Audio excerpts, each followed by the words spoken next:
ಮೊನ್ನೆ ಒಂದು ಪ್ರಸಂಗದಲ್ಲಿ ಚಿಂತನೆ ಮಾಡ್ತಾ ಇದ್ವಿ. ಮನುಷ್ಯನಿಗೆ ಒಂದೊಂದು ಕ್ಷಣಗಳ ಸಂಬಂಧ ಇದೆ.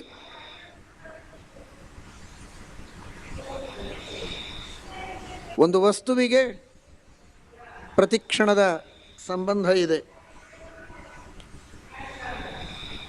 ಆ ಒಂದೊಂದು ಕ್ಷಣ ಒಂದೊಂದೇ ಒಂದು ಕ್ಷಣದೊಳಗೂ ಮತ್ತೆ ಅನಂತ ಭಾಗಗಳಿವೆ. ಕ್ಷಣದೊಳಗೆ ಮತ್ತೆ ಭಾಗಗಳಿವೆ. ಫ್ರ್ಯಾಕ್ಷನ್ ಅಂತಾರೆ. ಆ ಕ್ಷಣದೊಳಗೆ ಒಂದಲ್ಲ ಅನಂತ ಭಾಗಗಳಿವೆ ಅಂತ ಶ್ರೀಮದಾಚಾರ್ಯರು ಹೇಳ್ತಾರೆ. ಇರಲಿ, ಅಷ್ಟು ಸೂಕ್ಷ್ಮಕ್ಕೆ ಬೇಡ, ಒಂದು ಕ್ಷಣ ಅಂತ ತಿಳಿಯೋಣ.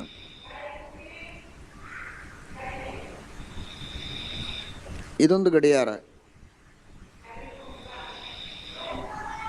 ಇದು ಒಂದೇ ಒಂದು ಕ್ಷಣ ಇಲ್ಲ ಅಂದರೆ ಏನಾಗತ್ತೆ ಹೇಳಿ? ಒಂದು ಕ್ಷಣದ ಸಂಬಂಧ ಇದಕ್ಕೆ ಇಲ್ಲ ಅಂತ. ಗಡಿಯಾರ ಅಂದರೆ ಗಡಿಯಾರ ಅಲ್ಲ, ಅದು ಬೇರೆ ಅರ್ಥದಲ್ಲಿ ನೀವು ಕನ್ಫ್ಯೂಷನ್ ಮಾಡ್ಕೋಬೋದು. ಇದರಲ್ಲಿ ಕ್ಷಣಗಳಿವೆ ಅನ್ನೋದಕ್ಕೆ, ಅದು ಬೇಡ, ಇದು ತೆಗೆದುಕೊಳ್ಳಿ. ಒಂದು ಕ್ಷಣದ ಸಂಬಂಧ ಇದಕ್ಕೆ ಇಲ್ಲ ಅಂದರೆ ಇದರ ನಾಶ ಆಯಿತು ಅಂತ ಅರ್ಥ. It is no more. ಒಂದೇ ಕ್ಷಣದ ಸಂಬಂಧವನ್ನು ಇದು ಕಳೆದುಕೊಂಡರೆ ಇದು ಇಲ್ಲ ಅಂತ ಅರ್ಥ.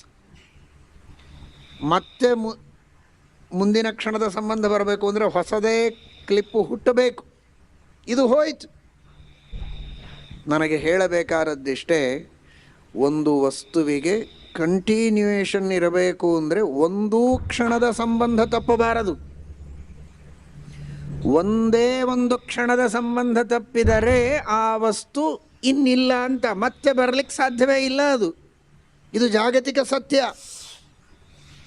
ಕಣ್ಮರೆಯಾದರೆ ಮತ್ತೆ ಕಣ್ಣಿಗೆ ಕಾಣಿಸಿಕೊಳ್ಳಬಹುದು, ಆದರೆ ಇಲ್ಲ ಅಂತಾದರೆ ಮತ್ತೆ ಬರಲಿಕ್ಕೆ ಸಾಧ್ಯ ಇಲ್ಲ. ಸಾವಿರ ಅನಂತ ಪ್ರಧ್ವಂಸಃ.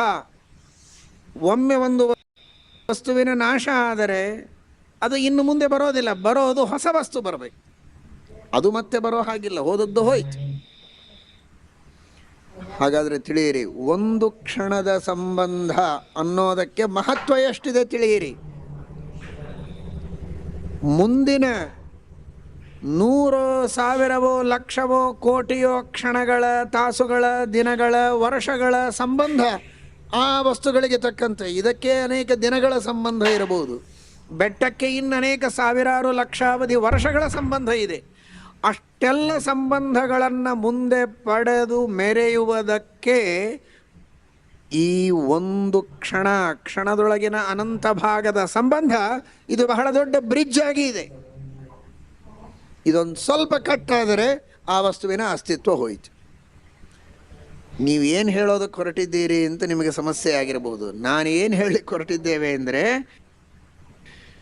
ಬಹಳ ದಿನ ಒಬ್ಬ ಮನುಷ್ಯ ಬದುಕಿದ್ದಾನೆ ಅನ್ನೋದು ಮಾತ್ರ ದೊಡ್ಡದಲ್ಲ, ಆ ಮನುಷ್ಯನ ಒಂದೊಂದು ಕ್ಷಣದ ಅಸ್ತಿತ್ವವೂ ಕೂಡ ಅವನ ಜೀವನದ ಬಹಳ ದೊಡ್ಡದಾಗಿರುವಂತಹ ಘಟ್ಟ ಅದು. ಇದು ಕೇವಲ ಒಬ್ಬ ಮಾನವನಿಗೆ ಅಲ್ಲ, ಮಾನವನ ಶರೀರಕ್ಕಲ್ಲ, ಇದು ಪ್ರತಿಯೊಂದು ಜಡ ವಸ್ತುವಿಗೂ ಸರಿ, ಅನಾದಿನಿತ್ಯ ವಸ್ತುಗಳಿಗೂ ಸರಿ, ಹುಟ್ಟಿ ಸಾಯುವ ವಸ್ತುಗಳಿಗೂ ಸರಿ. ಹಾಗಾದರೆ ಅಂತೂ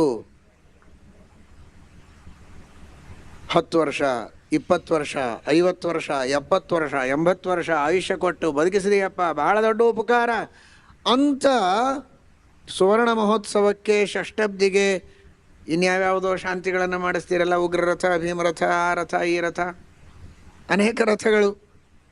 ಅಂತೂ ಏನೇನೋ ಸಹಸ್ರಚಂದ್ರ ಶಾಂತಿ, ಎಲ್ಲ ಶಾಂತಿಗಳು ಸರಿ. ಆಗ ಬಹಳ ದೊಡ್ಡ ದೊಡ್ಡ ದೇವರಿಗೆ ಉತ್ಸವವನ್ನು ಮಾಡಿ ನೈವೇದ್ಯ ಮಾಡಿಸಿ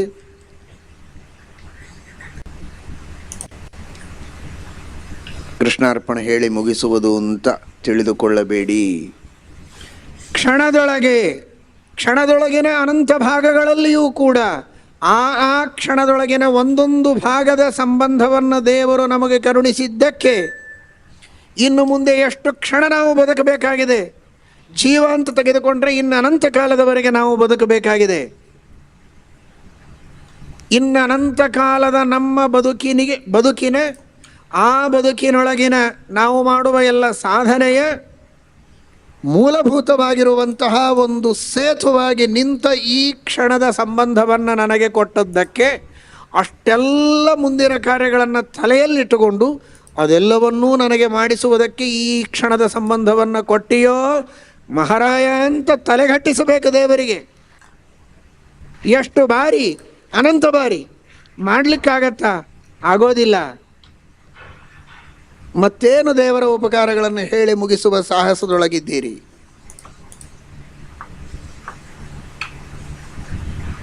ಇದು ಅಷ್ಟು ಸುಲಭವಾಗಿ ನಾವು ತಿಳಿಯುವಂತಿಲ್ಲ. ಭಗವಂತನ ಉಪಕಾರದ ಮಹತ್ವವನ್ನು ಎಷ್ಟು ಬಾರಿ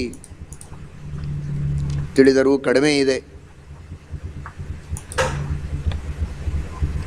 ಕ್ಷಣಸ್ಯ ಚೈಕಸ್ಯ ಹಿ ಯೋಗನಾಶೆ ತದುತ್ತರಸ್ಥ ಕ್ಷಣ ಯೋಗ ಶೂನ್ಯತಾ ಅನುಕ್ಷಣಂ ತೇನ ತು ಯೋಗ ರಕ್ಷಣಂ ಕರೋತಿ ರಾಮೋ ನನು ತೇನ ಚೋತ್ತರಃ. ಉತ್ತರೋ ಗೋಪತಿರ್ಗೋಪ್ತ. ಯಾಕೆ ಭಗವಂತನಿಗೆ ಶ್ರೀರಾಮಚಂದ್ರನಿಗೆ ಉತ್ತರ ಅಂತ ಕರೀತಾರೆ? ಅವನು ಲೋಕೋತ್ತರ, ಲೋಕವಿಲಕ್ಷಣ. ಕ್ಷಣಸ್ಯ ಚೈಕಸ್ಯ ಹಿ ಯೋಗ ನಾಶೇ ತದುತ್ತರಸ್ಥ ಕ್ಷಣ ಯೋಗ ಶೂನ್ಯತಾ. ಒಂದು ಕ್ಷಣದ ಸಂಬಂಧ ತಪ್ಪಿತು ಅಂದರೆ ಹೋಯಿತು ಮುಂದೆ. ಅನುಕ್ಷಣಂ ತೇನ ತು ಯೋಗ ರಕ್ಷಣಂ ಕರೋತಿ. ಒಂದೊಂದು ಕ್ಷಣದ ಸಂಬಂಧವನ್ನು ದೇವರು ನಮಗೆ ಕೊಟ್ಟು ಅನುಗ್ರಹ ಮಾಡ್ತಾನೆ ಶ್ರೀರಾಮಚಂದ್ರ ಅನ್ನೋದಕ್ಕಾಗಿ ಅವನನ್ನು ಉತ್ತರ ಎಂಬುದಾಗಿ ಕರೆದಿದೆ ವಿಷ್ಣು ಸಹಸ್ರನಾಮ. ಛಾಂದೋಗ್ಯೋಪನಿಷತ್ತು ಅವನನ್ನು ಉತ್ ಎಂಬುದಾಗಿ ಕರೀತಿದೆ. ಕರೋತಿ ರಾಮೋ ನನು ತೇನ ಚೋತ್ತರ. ಈ ರೀತಿ ಆ ಭಗವಂತನ ಅಪಾರವಾಗಿರುವಂತಹ ಉಪಕಾರವನ್ನು ನಾವು ಚೆನ್ನಾಗಿ ತಿಳಿಯಬೇಕು, ಸ್ಮರಿಸಬೇಕು. ನಮ್ಮೆಲ್ಲರಿಗೆ ಜಗತ್ತಿನ ತಿಳುವಳಿಕೆಯನ್ನು ತಂದು ಕೊಡೋದಕ್ಕೆ ನಿನ್ನೆ ದಿವಸ ತಿಳಿದಿದ್ದೀರಿ. ಇಂದ್ರಿಯಗಳನ್ನು ಕೊಟ್ಟ. ಯಾವ ಇಂದ್ರಿಯಗಳು, ಹೊರಗಿನ ಇಂದ್ರಿಯಗಳು ಇರಲಿ ಇರದಿರಲಿ, ಜೀವನ ಸ್ವರೂಪವೇ ಜ್ಞಾನರೂಪವಾಗುವಂತೆ ಮಾಡಿದ್ದಾನೆ, ಚಿದ್ರೂಪವಾಗಿ ಮಾಡಿದ್ದಾನೆ. ಭಾರೀ ಅದ್ಭುತವಾಗಿರುವಂತಹ ಜೀವನ ಸ್ವರೂಪ. ಸಾಮಾನ್ಯವಾಗಿ ನೀವೇ ನೋಡಿ, ಟೇಬಲ್ ಇದೆ, ನಮಗೆ ಬೇಕಾದಾಗ ಉಪಯೋಗಿಸ್ತೇವೆ, ಇಲ್ಲ ಅಂದರೆ ಅದು ಇದ್ದಲ್ಲೇ ಇರ್ತದೆ. ನೀವು ಆಲೋಚನೆ ಮಾಡಿ, ಇದಕ್ಕೆ ಬೆಲೆ ಯಾವಾಗ ಜಾಸ್ತಿ ಬರ್ತದೆ ಅಂದರೆ, ನೀವಲ್ಲಿ ಕುಳಿತಿದ್ದೀರಿ, ಪಾಪ ಅನೇಕರು ಬ್ಯಾಗ್ ಇಟ್ಕೊಂಡು ಕುಳಿತಿದ್ದೀರಿ ನಿಮ್ಮ ತೊಡೆಯ ಮೇಲೆ, ನೀವಿನ್ನೇನೋ ಇಟ್ಕೊಂಡಿದ್ದೀರಿ, ಮೊಬೈಲು ಇಟ್ಕೋಬೇಕು ಅಂತ ಅಪೇಕ್ಷೆ. ನಿಮಗೆಲ್ಲ ಚೇರ್ ಮಾತ್ರ ಹಾಕಿದ್ದಾರೆ. ನೀವೆಲ್ಲ MP ಆಗಿದ್ರಿ ಅಂದರೆ ನಿಮ್ಮ ಪಾರ್ಲಿಮೆಂಟ್ ಒಳಗೆ ಕೂತಾಗ ನಿಮ್ಮ ಎದುರಿಗೊಂದಿರ್ತದೆ ಮುಂದೆ ಮೈಕ್ಗಳು. ಬೇಕು ಅಂದರೆ ಮಾತಾಡ್ಬೋದು, ಸಿಟ್ಟು ಬಂದರೆ ಅದನ್ನು ಕಿತ್ತಿ ಒಗೀಲಿಕ್ಕೂ ಅವಕಾಶ ಇರ್ತದೆ. ಆದರೆ ಇಲ್ಲಿ ವ್ಯವಸ್ಥಾಪಕರು ನಿಮಗೆ ಅದನ್ನು ಇಟ್ಟಿಲ್ಲ, ಬರೀ ಚೇರ್ ಇಟ್ಟಿದ್ದಾರೆ. ಎದುರಿಗೇನಾದರೂ ಸ್ವಾಮಿಗಳಿಗೇನೋ ಒಂದು ಇಟ್ಟಿದ್ದಾರೆ, ನಮಗೂ ಹಾಗಿದ್ದರೆ ಪರವಾಗಿಲ್ಲ ಅಂತ ಅನಿಸಿದರೆ ಇದು ಎದ್ದು ನಿಮ್ಮ ಎದುರಿಗೆ ಬಂದು ನಿಲ್ಲಬೇಕು. ಇದೇನು ಅದ್ಭುತವಾಗಿರುವಂತಹ ವಸ್ತು ಇದು. ನಾನು ಬಯಸಿದರೆ ನಾನಿದ್ದಲ್ಲಿ ನಡೆದು ಬಂತಲ್ಲ ಇದು, ಅದಕ್ಕೆ ಭಾರಿ ಬೆಲೆ.